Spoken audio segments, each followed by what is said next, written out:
when was it that, how old were you and where were you that music started, being a thing for you? You guys don't do a lot of interviews, and you're not that much in the public eye, and yet you let Cameron in to do this documentary. How did you accept that? Kicking and screaming.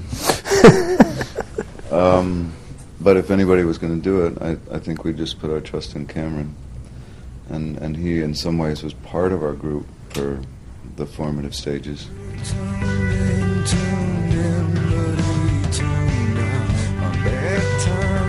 When you sit in your room playing guitar, you don't have to worry about being successful. It's not going to happen.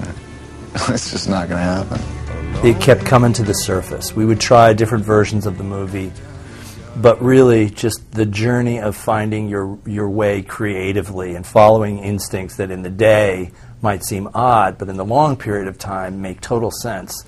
That story just kept coming back again and again and again. It's kind of an unlikely group of people to be playing together.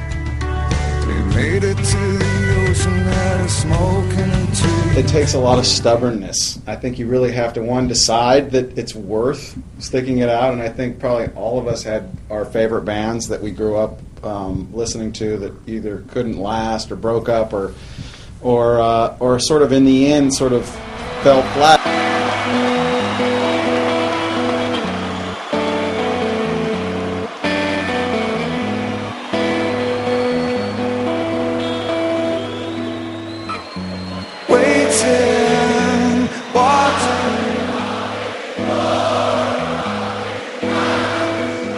Actually, what's interesting now is like songs 20 years ago, the lines that are, were written when, we were young and naive, they have a different meaning now. And in some ways, it's a reminder of how pure of spirit you were. And if you're constantly reminding yourself, then you actually are able to maintain a lot of that. A lot of what songwriting is, I think, is kind of writing messages to yourself in a way.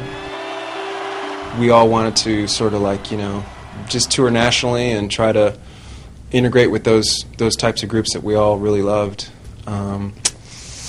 But I guess, in doing all that stuff, we really created a pretty vibrant music scene that a lot of people connected with. We wanted to be more like Zeppelin. We didn't want to be locked into like a real specific style.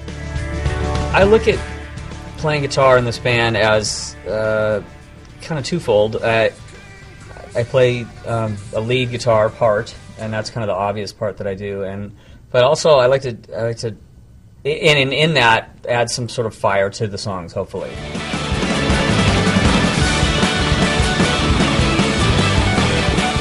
How long does it take you to come down from that after a show? I don't know if I do.